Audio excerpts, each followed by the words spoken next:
사랑하는 하나님, 오늘도 주님의 말씀을 나누게 해주심에 감사드립니다.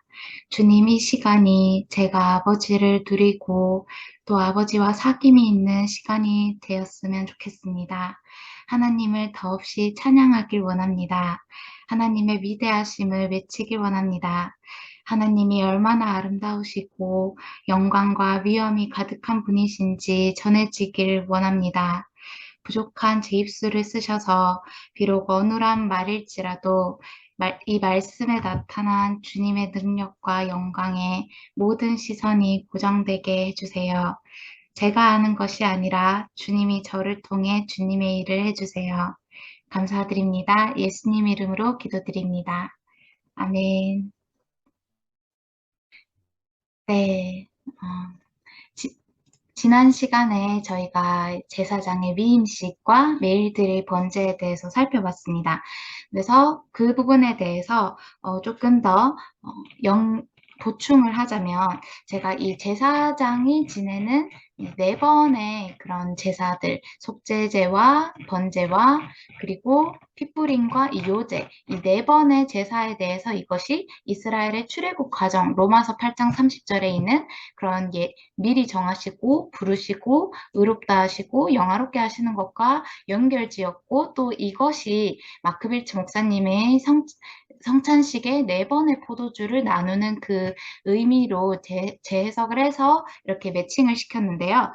그렇게 제가 제사장이 드리는 네 번의 제사를 굳이 성찬의 포도주와 연결 지은 이유는 포도주가 예수님의 핏부림과 관련되어 있어서 조금 더더욱 연결성이 있다고 생각을 했어요. 왜냐하면 마태복음 26장 28절에서 이것은 죄사함을 얻게 하려고 많은 사람을 위하여 흘리는 바, 나의 피 곧 언약의 피니라 라고 예수님께서 말씀을 하셨기 때문에 이 네 번의 포도주, 즉 예수님의 피를 마시는 것이 네 번의 제사, 이런 흠없는 희생 제물을 잡는 것과 또 이게 관련이 있지 않을까 하는 생각을 하게 되었습니다. 또 아더핑크 목사님의 경우도 비록 이렇게 단어로 요약을 하진 않으셨지만 그 각각에 대해서 어떻게 말씀하셨냐면 이 부분을 좀 인용을 하고자 해요. 네, 책에서는 531쪽입니다. 위에서 아론과 그의 아들들이 능동적 역할을 전혀 수행하지 않고 이거는 모세가 아론과 그의 아들들을 이렇게 7단계로 그런 위임을 했던 그 장면을 가리키는 말씀입니다. 그렇게 능동적 역할을 전혀 수행하지 않고 처음부터 마지막까지 타인의 손에 의하여 수동적이었던 것은 매우 놀라운 일이다. 그들은 수종드린 것이 아니라 수종드림을 받았다. 그들을 위하여 또 그들에게 대해 많은 일들이 행해졌지만 그들 자신으로서는 아무것도 하지 않았다. 하나님을 대신한 입장에 서서 모세는 그들을 위하여 모든 일을 행했다. 라면서 그러나 거기에는 네 가지 예외가 있었는가. 이런 것들은 주목할 만한 것이고 복된 것들이었다. 첫째, 그들은 속죄제로 수송아지의 머리에 안수해야만 했는데 그럼으로써 그것들은 죽음을 당해야 하는 희생제물과 스스로 동일하게 되었다. 상징적으로 이것은 성도들의 고백과 같은 것이니 그가 찔림은 우리의 허물 때문이요 그가 상함은 우리의 죄악 때문이라. 그가 징계를 받음으로 우리는 평화를 누리고 그가 채찍에 맞음으로 우리는 나음을 받았도다 라고 하신 것 같다. 둘째, 그들은 순양 머리에 안수해야만 했는데 그것은 여호와께 드리는 번제였다. 이것은 신자가 사랑을 받은 자를 영접함에 대해 확신하는 것을 말한다. 셋째, 그들은 또한 성별을 위해 순양의 머리에도 안수하였다. 이는 성도들이 그리스도 안에서 또 그에 의하여 하느님께로 또 하느님을 위하여 구별되었음을 예시했다. 이는 그가 거룩하게 된 자들을 한 번의 제사로 영원히 온전하게 하셨느니라고 하신 것 같다. 넷째, 그들은 순양의 고기와 진설병을 먹어야 했다. 이것은 그의 백성의 양식 대신 그리스도, 즉 그들의 본질과 생명이 되신 그리스도를 설명한다. 이것은 우리가 그리스도를 외면적으로 숙고하여 전유하는 것처럼 그가 우리의 내면에서 형성되고 계심을 말한다. 갈라디아서 2장 20절과 4장 19절 참조. 제사장들, 네, 이렇게 아더핑크 목사님께서는 말씀을 하고 계십니다. 그래서 이렇게 네 가지 단계로 제사장 또한 하나님과 교제하는 자로서 이렇게 재물을 머리에 안수하고 또 마지막에는 그 재물을 떡과 함께 아울러 먹는 그런 장면이 있음을 통해서 하느니가 연합된 자가 되었음을 알 수가 있습니다. 그리고 제가 좀 놀란 것이요. 어제 다른 성경 말씀을 읽다가 이 제사장 위임식에서 있던 장면과 거의 똑같은 장면이 민수기 6장에 있는 것을 발견했습니다. 그것이 뭐냐면요. 나실인 서원에 대한 건데 이 민수기 6장에서는 나실인이 서원을 할 때 어떻게 해야 되느냐라고 설명하는 장면에서 6장 13절부터 나실인의 법은 이러하니라. 자기의 몸을 구별한 날이 차면 그 사람을 회막문으로 데리고 갈 것이요. 그는 여호와께 헌물을 드리되 번제물로 1년 된 흠없는 순양 한 마리와 속죄제물로 1년 된 흠없는 어린 양 한 마리와 화목제물로 흠없는 순양 한 마리와 무교병 한 광주리와 고운 가루에 기름 섞은 과자들과 기름 바른 무교병들과 그 소재물과 전제물을 드릴 것이요. 제사장은 그것들을 여호와 앞에 가져다가 속죄제와 번제를 드리고 화목제물로 순양의 무교병 한 광주리를 아울러 여호와께 드리고 그 소제와 전제를 드릴 것이요. 자기의 몸을 구별한 나실인은 회막문에서 자기의 머리털을 밀고 그것을 화목제물 밑에 있는 불에 둘지며 자기의 몸을 구별한 나실인이 그의 머리털을 민 후에 제사장이 삶은 순양의 어깨와 광주리 가운데 무교병 하나와 무교전병 하나를 취하여 나실인의 두 손에 두고 여호와 앞에 요제로 흔들 것이며 그것과 흔든 가슴과 받들어 올린 넓적다리는 성물이라 다 제사장에게 돌릴 것이니라. 그 후에는 나실인이 포도주를 마실 수 있느니라 라는 말씀이 나옵니다. 여기에서 이제 나실인이 어떻게 보면 자기를 그 정한 기간 동안 온전히 하나님께 바치는, 드려지는 그런 기간인데요. 그때 나실인의 법이 자기 그런 번제와 속죄제물과 화목제물과 그리고 소제와 전제를 드린다. 이 말씀에 있어서 이것이 그 제사장 위임식에서 아론과 그의 아들들이 했던 것과 좀 이렇게 연결이 되더라고요. 그래서 이게 완전히 같은 장면이라고 할 수는 없겠지만 네, 이것이 이제 나실인 서원이 끝날 때 이렇게 드리는 절차인데 네, 자기의 몸을 구별한 날이 찼을 때 네, 제가 앞서 설명을 조금 잘못했네요. 6장 13절의 말씀과 같이 자기의 몸을 구별한 날이 차면 네, 이러한 네 가지 번제와 속죄제와 화목제와 요제를 드림으로써 이 서원을 끝마치는 것이 됩니다. 그런데 이것이 제사장 위임식에서 제사장이 이렇게 4번의 제물을 잡는 것과 이게 조금 비슷한 장면이다라는 생각이 들었어요. 그래서 보니까 이 나실인 서약의 경우는 히브리어로 네데르라고 하더라고요. 이거는 사람이 자발적으로 서원하여 드리는 것을 뜻하고 다만 이제 헤렘이라는 것은 네데르와는 조금 다른 단어로서 이거는 하나님이 직접 구별하여 바치도록 명령한 것을 뜻한다고 합니다. 네, 그래서 이거는 헤렘의 경우는 사람이 물릴 수가 없는 거다라고 설명이 되어 있어요.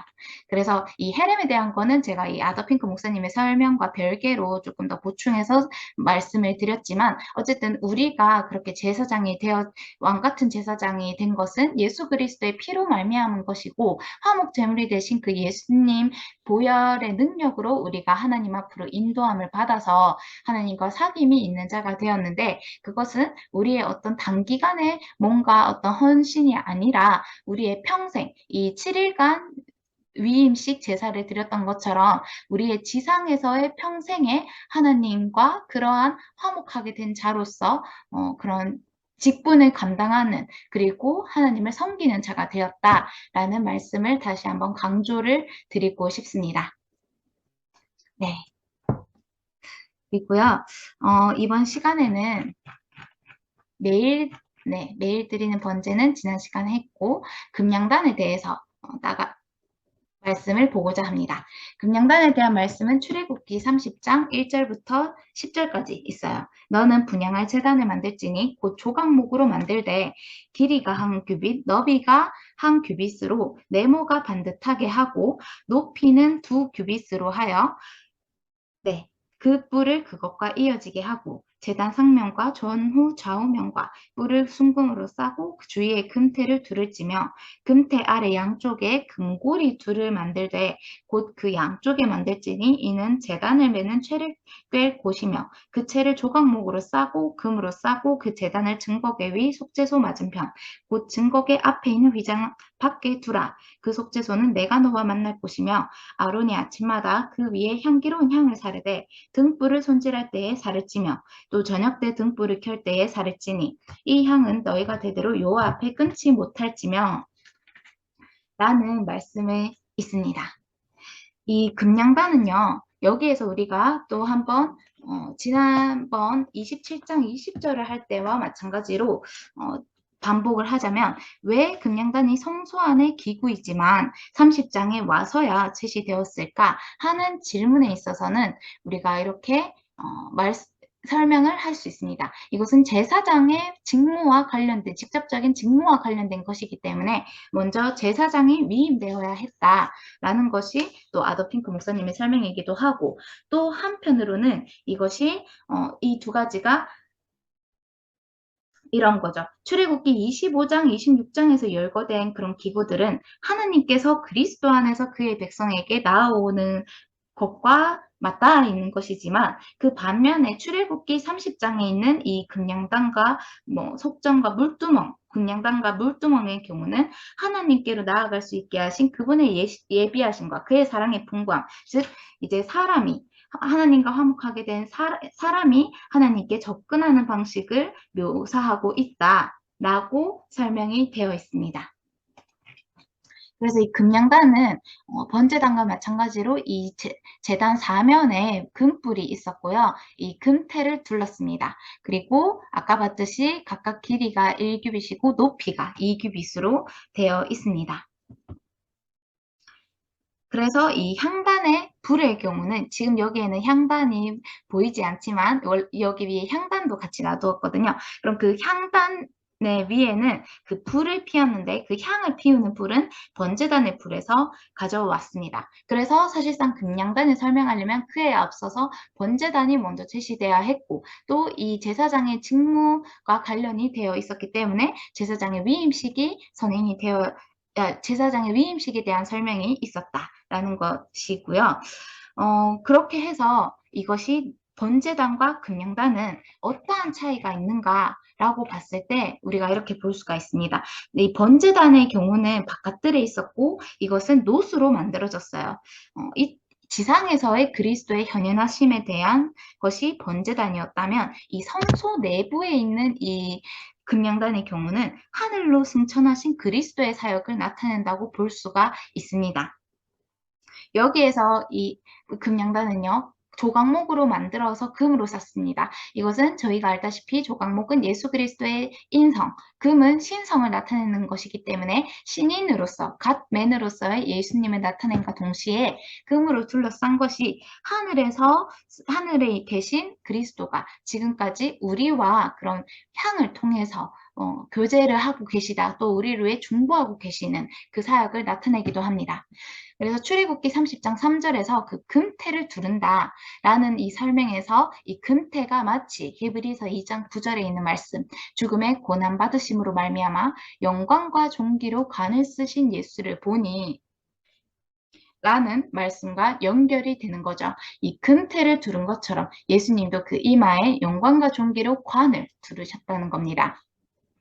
그래서 이 번제단은 그 죽으심으로 말미암아 우리가 하나님과 화목하게 되었다면 그 이어서 제사장이 금양단까지 들어가는 장면은 화목하게 된 자로서는 더욱 그의 살아나심으로 말미암아 구원을 받을 것이니라 라는 로마서 5장 10절의 말씀을 연상을 시키면서도요.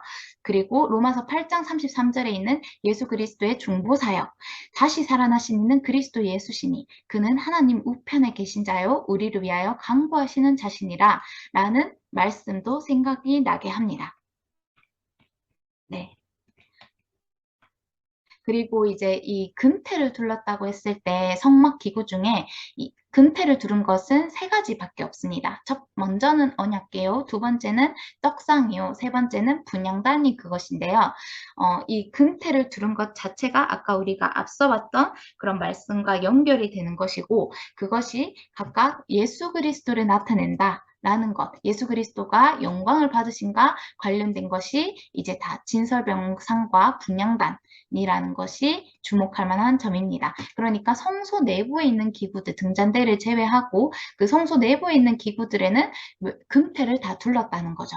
그리고 이 고리와 채를 깨었다는 것은 이거는 제사장이 어깨에 메고 이동을 한다는 점에서 순례의 성격을 가지는 거죠. 언제든지 이동할 수 있도록 그런 채를 깨었기 때문에 우리 그리스도가 이 땅에서 그런 순례를 한 것뿐만이 아니라 우리 그리스도인도 그리스도를 전유한 자로서 이 땅에서 나그네의 삶을 살아가는 그러한 것을 나타내고 있습니다. 그리고 이 금령단은 진행을 할 때 이 영어로는 journey, 여행이라고 표현이 되어 있거든요. 그렇게 이스라엘 자손이 구름 기둥의 인도를 따라서 행진을 할 때 덮개를 청색 보자기와 해달 가죽으로 씌웠습니다. 근데 이 청색 보자기를 씌웠다는 점에서 이것은 예수님의 청상적 기원을 나타낸다라고 볼 수 있고, 또 이 금양단이 네모 반듯했다는 점에서 이것은 사방을 향한 간구, 기도를 뜻합니다. 우리가 번제단에서도 이것이 네모 반듯하게 만들어라, 반듯하게라는 표현이 이제 강조된 것으로 봤을 때 이 예수님의 구원이 이 땅 사방에 흩어진 주님의 자녀들을 위한 것, 단순히 이스라엘 자손만이 아니라 이 전 세계를 향한 예수님의 구원 사역이었다라는 의미로서 봤었습니다. 분향단도 마찬가지로요. 네모 반듯한 것은 모든 성도, 즉 하나님의 나라를 위해 간구하라 라는 의미로도 우리가 이해할 수 있는데요. 요한복음 11장 51절, 52절에 이런 번제단에서 봤던 그 말씀과 동시에 마태복음 6장 33절, 그런즉 너희는 먼저 그의 나라와 그의 의를 구하라. 그리하면 이 모든 것을 너희에게 더하시리라 라는 말씀이 있습니다. 근데 하나님 나라는요, 단순히 이곳뿐만이 아니라 이 열방이 하나님의 나라가 임하시는 곳인데, 그거에 대해서 에베소서 6장 18절, 디모데전서 2장 1절에선 이렇게 말씀하고 계세요. 모든 기도와 간구를 하되 항상 성령 안에서 기도하고 이를 위하여 깨어 구하기를 항상 힘쓰며 여러 성도를 위하여 구하라. 그러므로 내가 첫째로 권하노니 모든 사람을 위하여 간구와 기도와 도구와 감사를 하되 라는 말씀이 있습니다. 그래서 여기에서 우리가 우리 자신을 또 살펴볼 수 있는 부분이 이렇게 기도는 우리 자신뿐만이 아니라 하나님 나라를 위해서 하는 것인데, 우리는 그렇게 모든 성도를 위해 간구하고 있는가, 나의 기도는 너무 제한적이진 않은가 라는 부분을 또한 볼 수가 있습니다. 그래서 이 금양단은 네모 반듯했다. 그래서 우리는 하나님 나라를 위해 기도하는 사람이다. 나의 어떤 사사로운 이익이나 그런 것이 아니라, 물론 나의 모든 일을 주님께 맡기고 그 안에서 안식하면서 있는 것도 있지만, 또 한편으로는 이제 그런 주님께 시선을 고정해서 주님의 영광을 위해서 기도하는 것이 기도의 본질이다라는 것으로 우리가 묵상을 하게 됩니다. 그리고요, 이 금양단은 두 가지 조건이 있었습니다. 먼저 첫 번째는요, 출애굽기 30장 37절에서 38절, 네가 여호와를 위하여 만들 향은 거룩한 것이니 너희를 위하여는 그 방법대로 만들지 말라. 냄새를 맡으려고 이 같은 것을 만드는 모든 자는 그 백성 중에서 끊어지리라 하는 말씀이 있습니다. 그래서 이 향이라는 것도 함부로 만들지 말고 오직 하나님이 제시하신 방법대로 하나님이 지정하신 장소에서 향을 피웠어야 되었고, 또한 이것은 아무나 할 수 있는 것이 아니라 제사장만이 감당할 수 있는 직무였어요.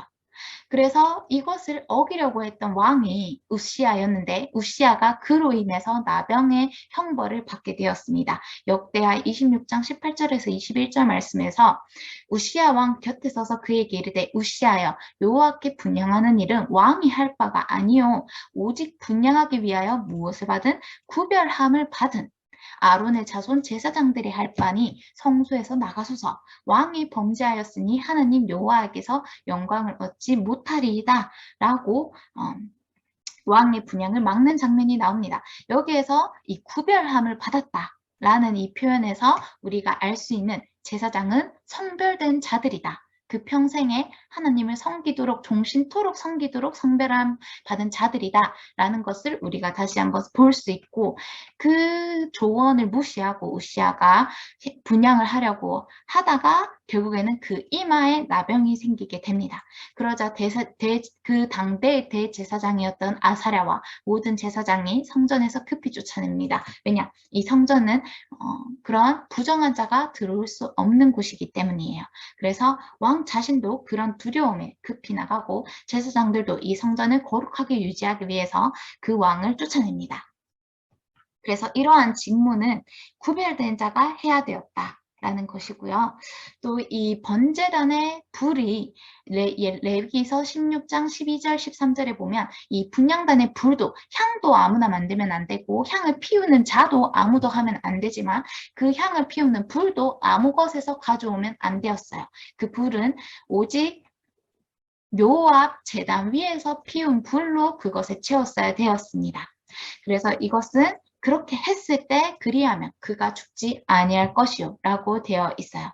그런데 나답과 아비후, 레위기서 10장에서 아론의 아들 나답과 아비후가 각기 향로를 가져다가 여호와께서 명령하시지 아니하신 다른 불을 담아 여호와 앞에 분향하였더니 불이 여호와 앞에서 나와 그들을 삼킴에 그들이 여호와 앞에서 죽은지라 라는 장면이 나오게 됩니다.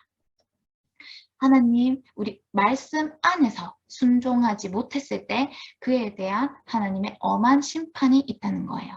이거 왜 굳이 그 불에 대해서 하나님께서는 이토록 엄중히 명령하셨나? 왜 굳이 그것이 번제단에서 나오는 불이어야만 했나?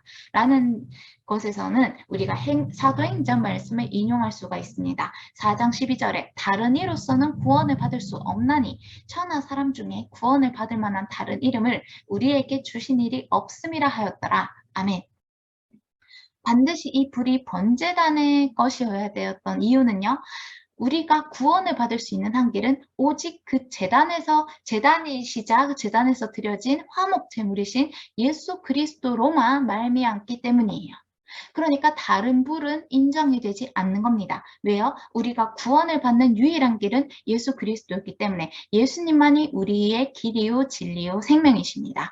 그래서 이 불 또한 예수 그리스도를 나타내고 또한 그 금양단 또한 예수 그리스도를 나타내기 때문에 하느님께서는 오직 우리의 모든 시선과 집중을 예수 그리스도께만 가도록 하시는 거예요. 그 다른 어떠한 것도 개입되지 않도록 주님께서 예수 그리스도께만 모든 만물이 영광을 올리도록 하시는 부분을 우리가 다시 한번 볼 수가 있습니다. 그래서 고라의 반역 사건도 있었죠. 이 고라의 반역 사건의 경우는 이제 나답과 아비후처럼 다른 불을 쓴 것은 아니지만 하나님께서 구별하신 그 위임하신 제사장에 대한 불만이 있었어요. 그 교만이었죠. 교만으로 말미암아서 나 또한 하나님을 섬기는 자가 될 수 있다라고 생각을 해서 반역을 일으켰고 그에 대해서 모세가 아론에게 민수기 16장 46절에서 이렇게 명령을 합니다. 너는 향로를 가져다가 제단의 불을 그것에 담고 그 위에 향을 피워 가지고 급히 회중에게로 가서 그들을 위하여 속죄하라. 왜냐? 이 반역 사건이 있었을 때 하나님께서 진노하셔서 그 고라의 무리들을 땅을 꺼뜨려서 그 땅에 매장을 하셨거든요. 구덩이에.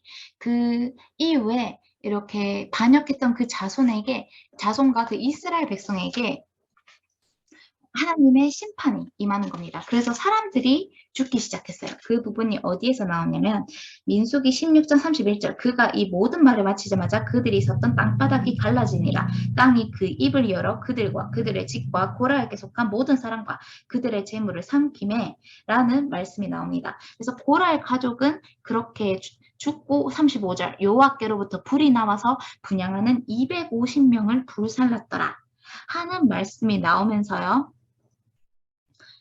그러면서 이제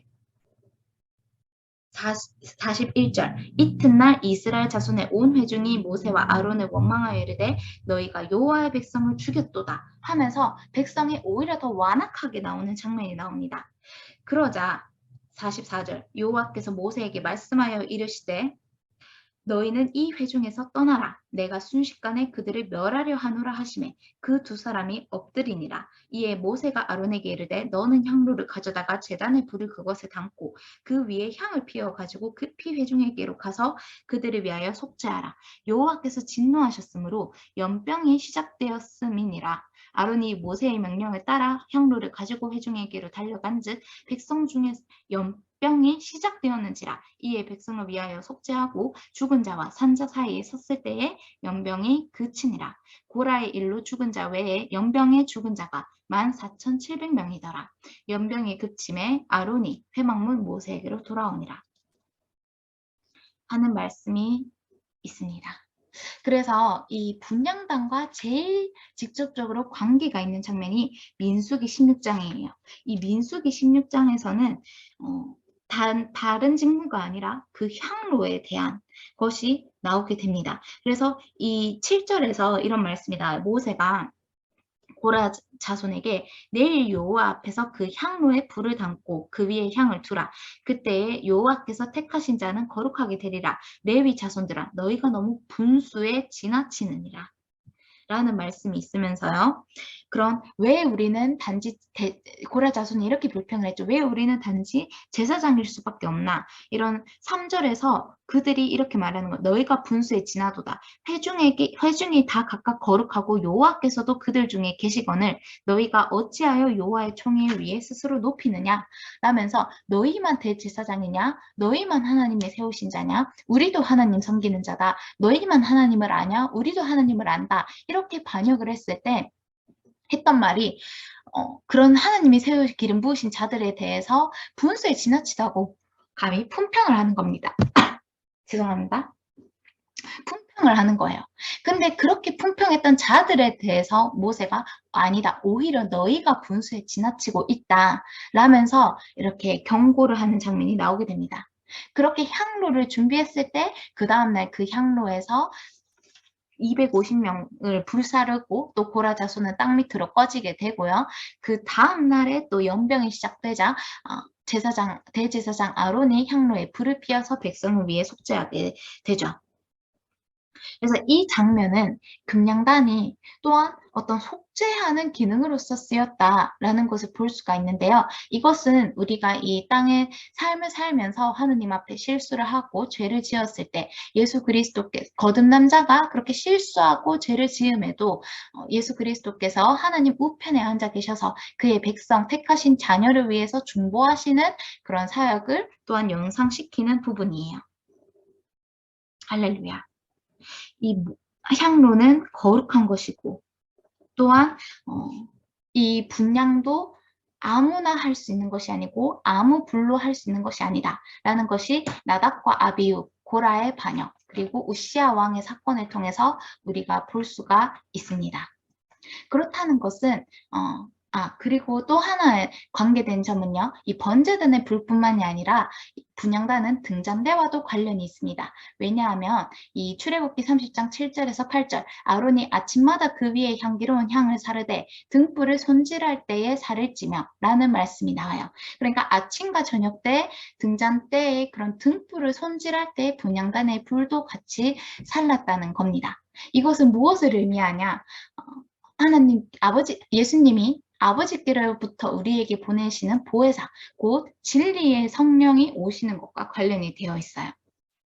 우리가 분향단의 향은 하나님께 올려지는 기도를 뜻하는 것인데 그 기도는 진리의 성령님이 도우심으로 아버지의 보좌 앞까지 상달이 된다는 겁니다. 우리는 기도할 때 성령의 능력으로 기도를 한다는 겁니다. 그래서 또 다른 한편으로 예배는 영과 진리로 하는 것이다. 라는 것을 우리가 볼 수가 있어요. 요한복음 4장 24절에서 하나님은 영이시니 예배하는 자가 영과 진리로 예배할지니라 라는 말씀이 나옵니다. 그래서 우리가 하나님 앞에 기도를 하고 찬양을 하고 감사를 드리는 이 모든 예배와 제사 가운데 이것은 육적으로 하는 것이 아니라 영과 진리, 즉 성령으로 하는 것이다 라는 점을 이 등잔대에 등불을 켤 때 분향단의 불도 같이 살랐다는 점에서 우리가 볼 수 있는 부분입니다. 그렇다면 분향단에서 올려지는 그 향은 어떤 의의를 가졌냐면요. 첫째는 반복해서 말씀드렸듯이 기도와 중보를 뜻합니다. 시편 141편 2절에서 나의 기도가 주의 앞에 분향함과 같이 되며 나의 손드는 것이 저녁 제사 같이 되게 하소서라는 말씀이 나오고요. 계시록 5장 8절에서 내 생물과 24장로들이 그 어린 양 앞에 엎드려 각각 검은고와 향이 가득한 금대접을 가졌으니 이 향은 성도의 기도들이라 라는 장면도 나옵니다. 그리고 히브리서 7장 25절에서도 예수님께서도 항상 살아 계셔서 우리를 위하여 간구하신다 라는 장면이 나오게 됩니다. 그래서 이 향 자체가 어떤 기도를 뜻한다 라는 것이 성경 말씀의 여러 군데를 통해서 확증이 되고 있는 부분이고, 또한 이 분향은 기도뿐만이 아니라 우리가 하나님 앞에 감사와 찬송의 제사를 드리는 것도 포함하고 있습니다. 히브리서 2장 12절 이르시되 내가 주의 이름을 내 형제들에게 선포하고 내가 주를 교회 중에서 찬송하리라 하였으며, 근데 이 찬송이 무엇이냐면요, 히브리서 13장 15절에 찬송의 제사라고 표현이 되어 있습니다. 우리는요, 베드로전서 2장 5절에 신령한 집으로 세워지고 예수 그리스도로 말미암아 하나님이 기쁘게 받으실 신령한 제사를 드릴 거룩한 제사장이 되었습니다. 거룩한 제사장으로서요, 우리가 하나님 앞에 신령한 제사를 드리는데요. 그 신령한 제사가 어떤 제사다? 찬송의 제사. 그리고 시편 50편 14절 23절에 나오는 감사로 제사를 드리는 것을 포함하는 것입니다. 감사로 제사를 드리는 자가 나를 영화롭게 한다. 그의 행위를 옳게 하는 자에게 내가 하나님의 구원을 보이리라 라고 주님께서 말씀하시는 장면이 나옵니다. 분향단은요, 우리가 하나님께 기도하고 찬송하고 감사를 드리는, 즉 무슨 장소이다? 예배의 장소라는 것이죠. 그래서 아더핑크 목사님께서는 이 말씀도 같이 하십니다. 무엇이냐? 우리가 예배하는 장소는요, 번제단에서 끝나는 것이 아니라요, 번제단이 아닌 향단이라는 겁니다. 이 향단은 하나님의 임재의 장소에 있다는 겁니다. 예수님께서는요, 우리가 지성소 안에 들어갈 수 있도록 휘장 가운데로 열어놓으신, 이 가운데로 이 자신의 육체를 찢음으로써 자신의 육체를 물과 피를 모두 쏟으셔서 우리를 위해 속죄하심으로써 새로운 살 길을 열어놓으셨는데요. 그렇기 때문에 우리도 번제단에서 우리의 죄를 속죄한 이후에 하나님께 예배하는 자로서 우리의 삶을 살아야 된다는 겁니다. 번제단에만 머물러 있는 자는 어떻게 보면은 자기의 죄에 집착하고 있다고 볼 수가 있어요. 그 죄에 집착한다는 것이 내가 이런 죄를 지었어. 내가 저런 죄도 지었어. 그거에 대해서 하나님 앞에 회개하고, 그 회개의 마지막이, 그때 스가랴서 강의 때 회개의 마지막은 감사와 찬송의 열매라고 했는데, 거기까지 나아가지 못하고 그 정죄에 머물러 있는, 자기에 대한 정죄감에 빠지거나 자기 연민에 빠지거나 또는 자기가 저지른 죄에 대해 계속 슬퍼하고 그것에만 집착하는 것, 그 감정에 빠지는 것, 그것에 대해서 우리가 경계를 해야 된다라고 말씀을 드렸는데요. 그렇게 된다면 그것은 번제단에만 머물러 있는 자라는 겁니다. 아더핑크 목사님의 설명에 따르면요. 그런데 로마서 8장에서 하나님께서 분명히 말씀하시는 것은 이제 그리스도 예수 안에 있는 자에게는 결코 정죄함이 없다는 겁니다. 그리스도 예수 안에 있는 생명의 성령의 법이 죄와 사망의 법에서 우리를 해방하였어요. 해방된 자로서 우리는 더더욱 어디로 들어가야 돼요? 휘장 가운데로 들어가야 됩니다. 하나님과의 교제로 나아가게 된다는 겁니다. 생명의 성령의 법이 우리를 주관하는 자가 되었다는 겁니다. 그래서 이 제사장 위임식 때도 속죄제를 드린 다음에 번제로 헌신을 서약하면서, 주님에 대한 헌신을 서약하면서 생명의 성령의 법, 속량된 자로서 의의 종이 되었다라는 것을 우리가 지난 시간에 그 4가지 단계로 봤었죠. 먼저는 택정한 받은 자로서, 먼저는 성별된 자로서 죄로부터 해방되어 속량대 의의 종이 되었고 하나님을 수시로 상시로 영접하는 자가 되었다는 겁니다. 그래서 우리가 이 금양단의 주님과 영접하는 단계까지, 하나님과 교제하는 단계까지 나아가야 된다. 이 우리의 예배 장소는 번제단에서 끝나는 것이 아니라 금양단으로 나아가야 된다라는 것을 강조를 드립니다. 이곳은 어떤 곳이냐면요. 분향단의 그 향기가 끊임없이 퍼지고 하나님의 영광이 그 등잔대에서 빛을 비추고 하나님의 은혜가 시은자, 속죄소에 머물러 있는 곳이에요. 우리는 하나님과 하나님의 은혜를 누리고 하나님의 빛을 보며 그리스도의 향기를 나타내는 자입니다. 할렐루야. 이것이 얼마나 엄청난 특권이자 책임인지 주님께 모든 감사를 올려드립니다. 제사장이 그 등잔대에 불을 피웠어야 됐고요. 기름을 채웠어야 되었고 분향의 향을 살라야 되었습니다. 그리고 그 떡상의 떡을 만들어야 됐죠. 근데 사실은 그 모든 것들이 하나님의 영광을 위한 것이자 우리 자신을 위한 것이기도 한다는 겁니다. 그 각각은 그리스도를 예표하면서 또한 이 분향단의 향은 그리스도의 기도이자 우리가 주님께 올려드리는 기도가 됩니다. 네, 이렇게 해서 저희가 향단을 살펴봤고요. 그 다음에 이제 속전에 대한 내용이 나오게 됩니다. 이 속전은 출애굽기 30장 11절부터 16절까지 있습니다. 속전의 속은요, 영어로는 atonement, 그 money라고 부르게 되는데요. 이거는 거기에서 그 속이라는 것은 속량하다, 속죄하다의 의미를 가진 속이 됩니다.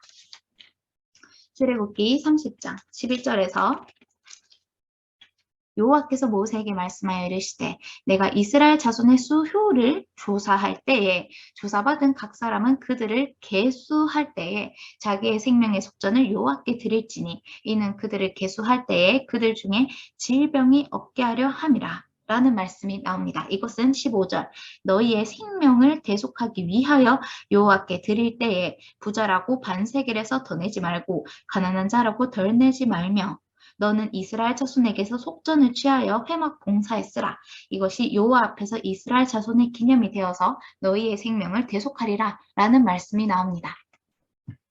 그 당시 썼던 속전이 무엇인지는 우리가 정확하게 알지 못하지만 그런 속전에 대해서 이렇게 인터넷에 검색을 했을 때 이런 비슷한 동전이지 않았을까라고 은으로 만든 동전이지 않았을까라고 생각을 할 수가 있습니다. 이것은 신약에서는 성전의 그런 세금으로 쓰였습니다. 이때 출애굽기에 하나님께서 명령하신 반세겔이 여전히 적용되어 신약에서도 이 성전의 세금으로서 사람들이 반세겔을 냈는데요. 마태복음 17장 24절에서 27절에 가버나움에 이르니 반세겔 받는 자들이 베드로에게 나와 이르되 너희 선생은 반세겔을 내지 아니하느냐 라고 했을 때 베드로가 예수님께 나와왔을 때 예수님이 먼저 이르셨어요. 베드로의 그 마음에 있는 질문, 물음을 하시고 먼저 말씀하십니다. 시몬아, 네 생각은 어떠하냐? 세상 임금들이 누구에게 관세와 국세를 받느냐? 자기 아들에게냐? 타인에게냐? 베드로가 이르되 타인에게니이다. 예수께서 이르시되 그렇다면 아들들은 세를 면하리라. 그러나 우리가 그들이 실족하지 않게 하기 위하여 네가 바다에 가서 낚시를 던져 먼저 오르는 고기를 가져 입을 열면 돈 한 세겔을 얻을 것이니 가져다가 나와 너를 위하여 주라 하시니라. 네. 여기에서 예수님께서 또 뜻깊은 말씀을 하시죠. 아들들은 세를 면한다. 근데 하나님의 아들이 누구십니까? 예수님이시잖아요. 예수님은 사실상 반세겔을 낼 의무가 없으셨어요. 왜냐? 그 성전의 주인 되신 분이기 때문에 그 성전 자체이신 분이 예수님이시기 때문에 더더욱 세금을 낼 필요가 없었지만 그 사람들이 실족하지 않게 하기 위해서 그렇게 한 세겔을 들여서 베드로와 그 예수님 자신을 위한 세금을 내게 됩니다. 이 속전은 즉 이 속전도 그 속전을 받는 주인은 예수님이신데 그 주인이 오히려 그런 속전을 내는 그런 아이러니한 장면이 연출되고 있는 거죠. 그만큼 그 시대의 사람들이 예수님을 알아보지 못하고 예수님께서도 그들에게 아직 자기의 영광을 나타내시지 않으셨다라는 것을 또 생각할 수 있는 부분인데요. 이 속전은 사실상 그리스도의 피 흘림의 가치를 인정하는 것입니다. 번제단에서의 번제는요, 그리스도의 피 흘림을 상징하는 것이고요. 우리가 속전을 내는 것은 그 피에 예수님 보혈의 가치를 인정하는 행위라는 거죠. 이 속전 자체로는 우리 생명이 대속되지 않아요. 하나님께서 이것을 생명을 대속하기 위해서 속전을 내라 라고 했지만 사실상 이런 말씀도 있죠. 은과 금도 내 것이고 우리가 우리의 생명을 대신하기 위해서 하나님께 그렇게 돈을 드리려면 그 값이 너무나 엄청나서 우리가 그것을 영원히 마련하지 못한다라는 말씀이 시편 49편 6절에서 8절까지 있습니다. 사실상 이 속전, 우리 생명 그 구원값으로 온전히 속전을 바치려면 우리는 그걸 영원히 마련하지 못해요. 그렇기 때문에 이 속전 자체가 어떠한 구원의 기능이 있다기보다는 구원은 그 번제단에서 예수 그리스도께서 십자가에서 완성하셨으나 이 속전을 드림으로써 예수님을 믿는 그 고백을 한다는 거죠. 그것을 인정한다는 거죠. 그리고 여기에서 또 우리가 단어, 핵심 키워드가 되는 단어를 보자면요. 30장 12절에서 계수할 때에 13절에 계수 중에 드는 자마다 14절 계수 중에 드는 모든 자라는 이 계수라는 단어가 반복이 돼요. 근데 이 계수라는 게 어떻게 보면 넘버링 한다라고 볼 수가 있잖아요. 숫자를 센다. 민수기가요. 이 뜻이 영어 성경에서 민수기가 numbers라고 되어 있습니다. 즉 계수하는 장이다. 이스라엘 백성을 계수하는 이 무엇을 계수했느냐? 첫 번째 이스라엘 백성을 계수했어요. 왜요? 세 가지 목적이 있었거든요. 먼저는 이런 전쟁하는 자가 얼마나 되는지 그 인원을 살펴보고자 계수하는 목적도 있었고요. 두 번째는 섬김을 위해서 그럼 회막 봉사를 위해서 레위 지파의 수는 또 얼마나 되는지 그 섬김의 목적을 위해서 계수한 것도 있었고요. 또 나중에 가면은 그 속전을 낼 때 그런 이스라엘 레위 지파를 위해서 또 이렇게 더 속전을 바치는 그런 장면도 나오죠. 그리고 세 번째로는 땅을 분배할 때 땅을 분배할 때 그냥 분배하는 것이 아니라 각 지파에 계수된 인원의 크기만큼 땅이 적절히 비례하여 분배가 되어야 했기 때문에 이런 이스라엘 백성을 계수하게 되었던 겁니다. 먼저는 전쟁을 위해서, 두 번째는 회막 섬김을 위해서, 세 번째로는 땅을 분배하기 위해서였죠. 근데 이러한 계수는요, 사실상 계시록에서 이 하나님이 인치시는 그런 장면과 또 결부가 됩니다. 계시록에서 이 14만 4천에 대한 말씀에서 그 이마에 인을 친 자는 해하지 말라라는 말씀이 나오죠. 이것이 사실상 그 수를 넘버링 하는 것과도 관련이 되어 있는 것이고 또 그 성전의 제단, 성전의 뜰을 측량할 때도 바깥뜰은 제단, 측량하지 말라 이는 이방인에게 준 것이다 라고 했을 때 그 측량하는 장면에서도 이 길이를 재는 것 그리고 인원을 재는 것 이것이 좀 연결된 의미이지 않을까라는 저의 개인적인 이해가 있습니다. 이 인치는 사람들이 인치는 것 그리고 그 측량하는 것도 사실상 그리스도에게 속해 있음을 나타내는 것인데요. 이 속함이라는 것이 이 속전의 속이라는 거죠. 속전의 속은요, 단 속죄하다는 의미도 있지만 속죄된 자로서는 더더욱 하나님께 사신 바 되었다는 거라는 겁니다. 우리는 하나님께 속한 자가 되었다는 거예요. 그래서 고린도전서 15장 23절에 그러나 자기 차례대로 되리니 무엇이요? 부활이요. 부활이 각각 자기 차례대로 되는데 먼저는 첫열매인 그리스도요. 다음에는 그가 강림하실 때에 그리스도에게 속한 자요. 라는 말씀이 있죠. 그래서 사실상 이렇게 계수당한다는 것이 어떻게 보면 축복이라는 겁니다. 이것은 하나님께서 우리를 아신다는 것이고 그 양을 각각 이름대로 부르신다는 그 하나님의 말씀과 같이 하나님이 우리를 아시고 부르시고 세시는 것. 그래서 그 계수 안에 드는 자에게는 하나님의 그런 보호하심이 있다는 것. 그래서 우리가 주님의 택하신 자녀로 계수되었다면 그것은 얼마나 축복되고 감사하고 복된 일인지 이렇게 좀 생각을 해볼 수 있습니다. 그러니까 이게 세금을 내는, 그러니까 속전을 내는 것도요, 우리가 나라의 세금을 내는 것과 완전히 차원이 다른 느낌인 거예요. 나라의 세금을 낼 때는 이것이 뭐 어디에 제대로 옳게 쓰이는가, 아니면 이렇게 내가 열심히 일해서 이렇게나 줘야 되나라고 생각하는 사람들이 있을 수가 있는데요. 하나님께 드리는 이러한 속전은요, 감사로 넘치는 거예요. 이게 내가 대속받은 그 값, 속량받은 그 값, 구속받은 그 값은 너무나도 엄청난 은혜인데, 그렇게 주님이 나를 계수해 주셨구나. 내가 이거를 속전을 내는 자격이 되는구나 하는 그것이 얼마나 감사한 일입니까? 세금도요, 아무나 내는 게 아니에요. 예를 들어 우리나라에서도 세금을 낼 때요, 미국인이 세금을 내지 않습니다. 우리나라에 속한 사람이 세금을 내요. 하나님께 속전을 낸다는 건요, 그 사람이 하나님께 속한 자라는 그런 표시입니다. 그러니까 이게 얼마나 기쁨이 넘치는 일입니까? 그래서 이 계수의 의미는 세 가지로 나타낼 수 있는데요. 먼저는 그 주인의 소유권을 나타냅니다. 하나님께서는 아무에게나 돈을 내라고 속전을 내라고 하지 않으세요. 계수 중에 드는 자는 어떤 자였냐면요, 이 당시, 구약 이 당시에는 이스라엘 자손의 수요에 드는 자만이, 그 수요를 조사할 때 조사받은 사람이 계수를 내는 것입니다. 그래서 이것은 주인이 누구인가를 나타내는 거죠. 우리의 주인은 누구이십니까? 하나님이시죠. 이사야서 40장 26절, 너희의 눈을 높이 들어 누가 이 모든 것을 창조하였나 보라. 주께서는 수효대로 만상을 이끌어내시고 그들의 모든 이름을 부르시나니 그의 권세가 크고 그의 능력이 강함으로 하나도 빠짐이 없느니라. 아멘. 주님께서는요, 시편 147편 4절에 별들의 수요를 세시고 그것들을 다 이름대로 부르시는 분입니다. 그래서 예수님께서 이렇게 말씀하셨죠. 마태복음 22장 21절, 가이사의 것은 가이사에게, 하나님의 것은 하나님께 바치라. 네, 그렇습니다.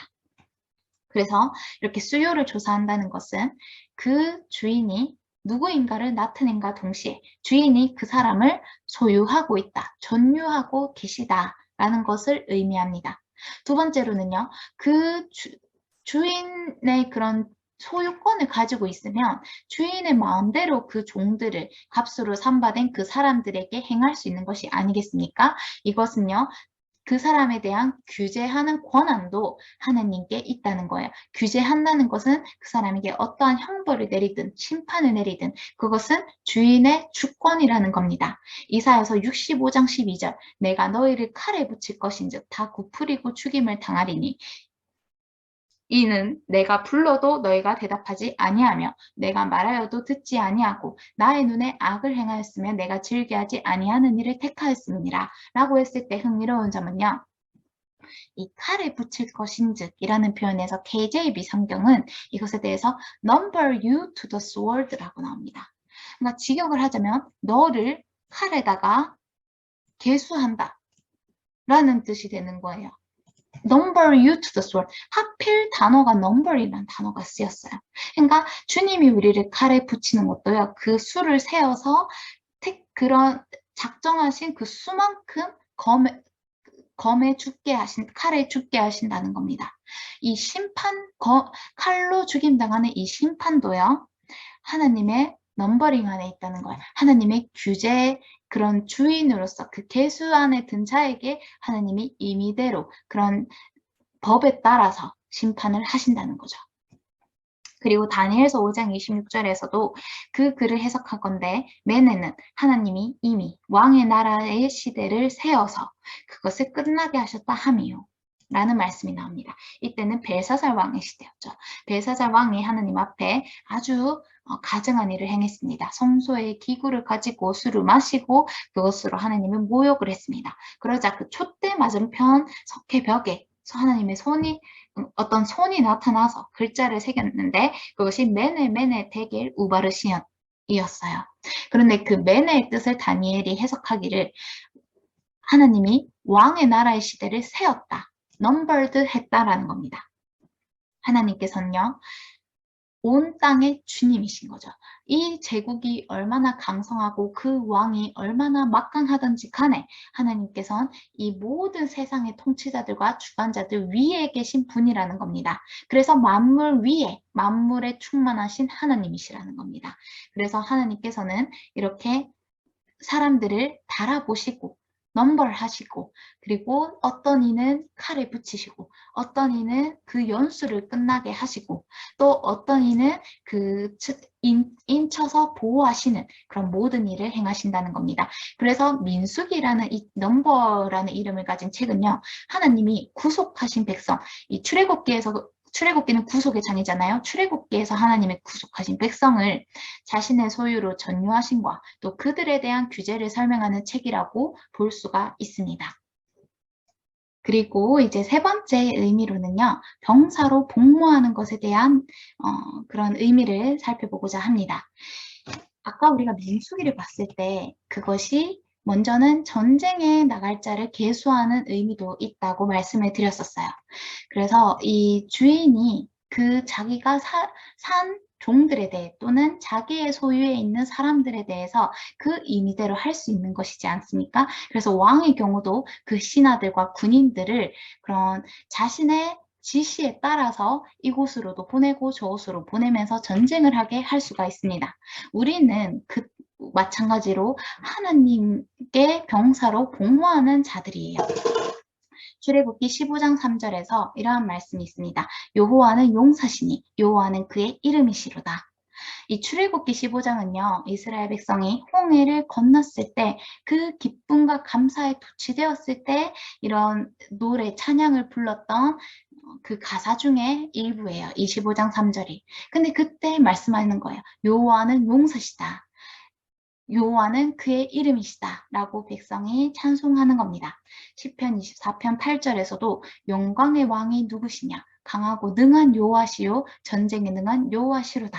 그래서 이스라엘 백성이 출애굽기 15장에서 구속의 노래를 부를 때 그 구속 가운데는 하나님이 용사이시다라는 고백이 있었고 그것은 즉슨 주님께 구속받은 백성으로서 그 백성 또한 용사로 쓰임받게 될 것을, 용사가 될 것을 예표하는 그런 고백이 아니었나라고 생각을 할 수 있는 부분입니다.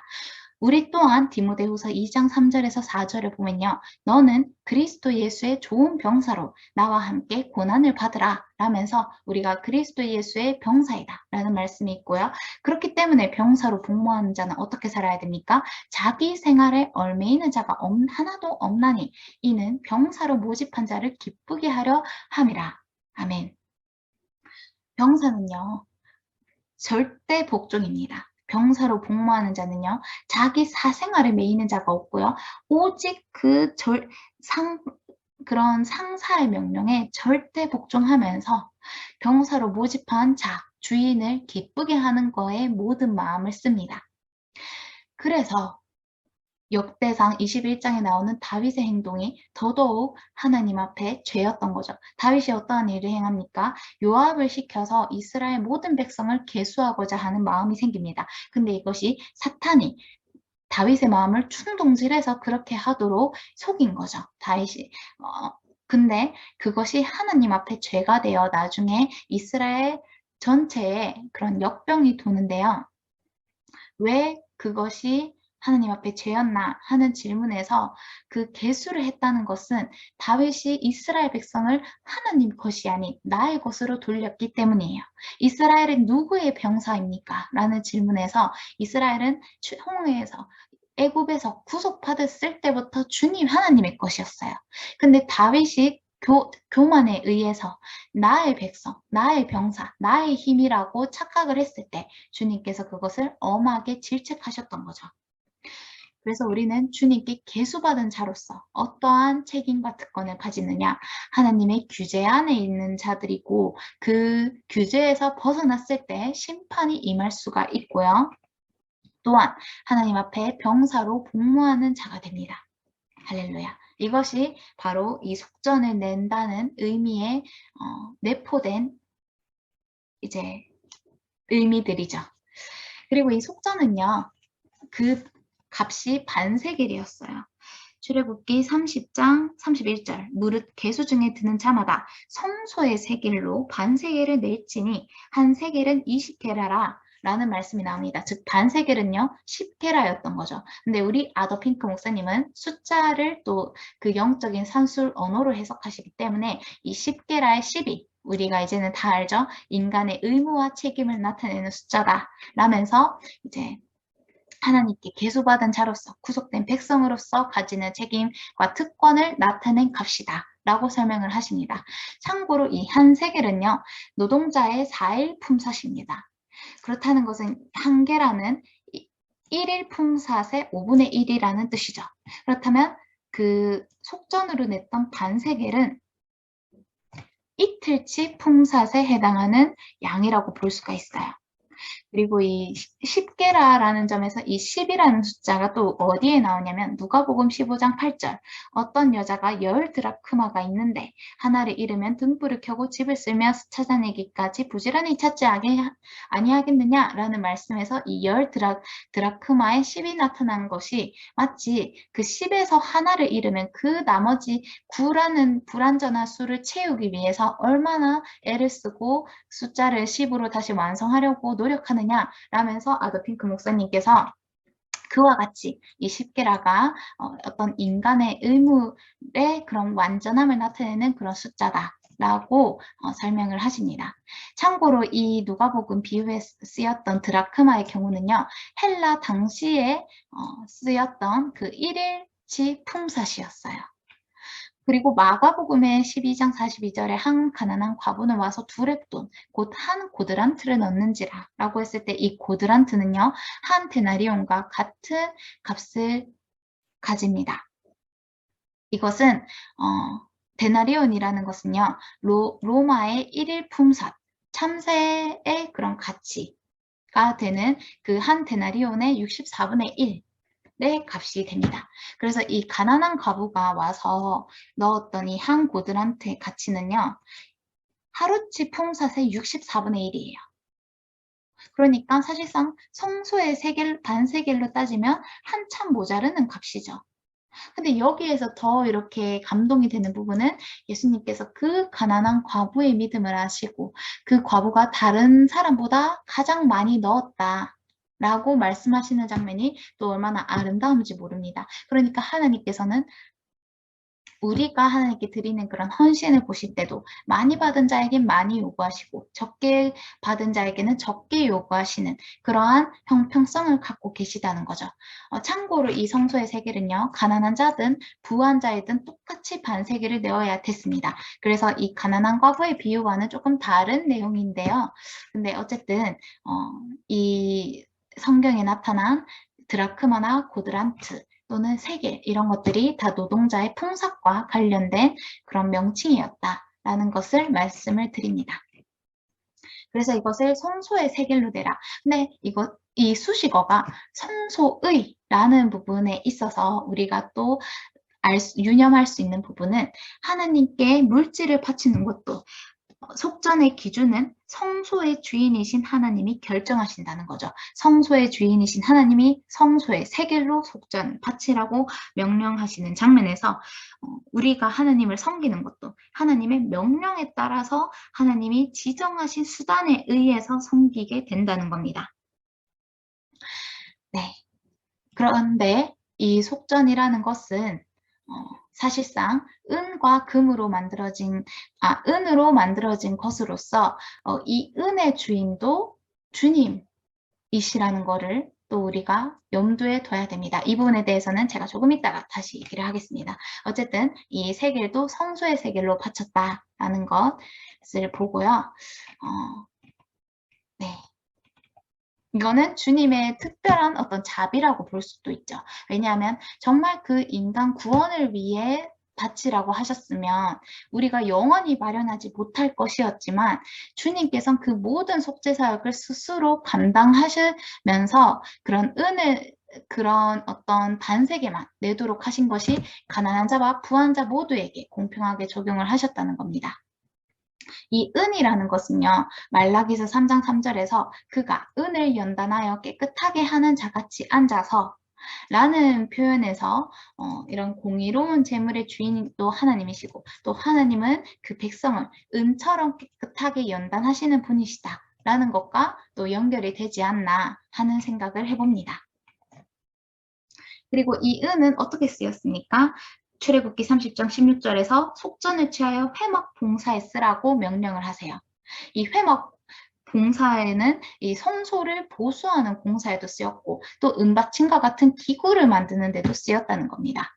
그래서 민수기 3장과 18장, 31장을 보면 각각 다 이제 속전을 바치는 장면이 나오는데요. 아까 제가 말씀드렸던 그 레위인으로 대속했던 그 부분에 있어서 이 장면을 제가 가리켰던 거예요. 이스라엘 자손에 처음 태어난 자가 레위인보다 273명이 더 많은 즉 속전으로 한 사람의 5세겔씩 받되 성소의 세겔로 받으라 라면서 이제 이 속전 이스라엘 자손에 처음 태어난 자를 레위인보다 이제 레위인이 이스라엘 자손의 장자를 대속하는 장면인데요. 그렇게 대속을 하려고 하는데 레위인의 수가 이스라엘 자손의 장자들의 수보다 적은 겁니다. 273명이 더 적어요. 그러니까 이 대속을 해야 되는데 이 장자 중에 273명은 레위인으로 대속이 되지 않는 겁니다. 그래서 이 경우 속전으로 한 사람의 다섯 세겔씩 받은 경우가 민수기에서 일어났었습니다. 그리고 민수기 18장의 경우는요. 그런 처음 나는 것은 사람이나 짐승이나 다 대속을 하게 되는데 이렇게 난 지 한 달 이후에 성소의 세겔을 따라 은 5세겔로 대속하라 라는 장면이 나오고 민수기 31장에서도 군인을 계수했을 때 그 각 사람이 받은 바 금패물이나 이런 것들을 여호와께 헌금으로 우리의 생명을 위하여 여호와 앞에 속죄하려고 가져왔다 라는 장면이 나옵니다. 그래서 이런 군인들이 이렇게 전쟁에 나갔을 때 아무도 죽지 않은 거에 감사하는 마음으로 그 각각의 생명을 지켜주신 하나님께 감사하고자 그리고 영광을 돌리고자 군인의 계수된 수만큼 그 수요만큼 금패물을 모아서 하나님 앞에 속죄하려고 가져왔습니다. 그러니까 이 분향단의 향을 사릴 때도 속죄하기 위하여 향로에 불을 가져다가 급히 아론이 속죄했던 그 민수기 16장 장면처럼 민수기 31장에서는 이 속전을 가지고 속죄하려고 가져오는 겁니다. 금으로 만든 폐물로. 그래서 군인들이 각기 자기를 위하여 탈취한 것으로 하느님 앞에 속죄하는 그런 제물을 바쳤다라는 것을 이 31장을 통해서 볼 수 있고요. 그러면서 또 우리가 볼 수 있는 거는 이 탈취했다라는 단어에서 예레미야서 30장 16절에서 하나님께서 너를 먹는 모든 자는 잡아먹힐 것이며 내 모든 대적은 사로잡힐 갈 것이고 너에게서 탈취해 간 자는 탈취를 당할 것이며 너에게서 노략질한 모든 자는 노략물이 되리라 라는 말씀에서 이 탈취한 이스라엘 백성을 탈취한 백성에게서 이스라엘 백성이 도로 탈취하는 그런 장면을 연상을 시키지 않는가라고 생각을 할 수가 있습니다. 그리고 이 탈취도요 하나님께서 허락하신 거예요. 하나님께는 은도 내 것이고 금도 내 것인데 그러한 것을 이스라엘 백성에게 탈취하도록 허용하심으로써 자신의 것을 내어주신 거죠. 하나님의 입장에서. 그러니까 하나님 입장에선 본인의 것을 그 백성에게서 도로 돌려받은 거예요. 이 민수기 장면에서. 이 점에서 또 우리가 묵상할 수 있는 부분이 만물이 주에게서 나오고 주로 말미암고 주에게로 돌아간다. 그에게 영광이 세세 있을지어다 하는 부분을 또 우리가 묵상을 해볼 수가 있습니다. 또한 이 속전에서 다시 한번 우리가 생각할 말씀은 베드로전서 1장 18절에서 19절입니다. 너희가 알거니와 너희 조상이 물려준 헛된 행실에서 대속함을 받은 것은 음이나 금같이 없어질 것으로 된 것이 아니요 오직 흠없고 점없는 어린 양 같은 그리스도의 보배로운 피로 된 것이니라. 아멘. 이렇게 해서 우리가 속전을 살펴봤습니다. 우리는 그리스도의 구속의 그런 권한을 날마다 인정하고 있습니까? 속전은 내가 하나님의 구속받은 자, 하나님의 소유가 되었다는 증명인데 우리는 날마다의 삶 속에서 하나님께 영광을 돌리고 있는가? 하나님께서 우리를 속량하신 그 목적을 기억하고 하나님과 날마다의 교제를 누리고 있는가? 라는 부분을 스스로 살펴볼 수가 있겠습니다. 오늘도 이런 회개 가운데로 감사와 찬송으로 주님 앞에 나아오게 해주신 하나님께 모든 영광을 돌리며 이 시간을 마치겠습니다. 할렐루야, 감사합니다.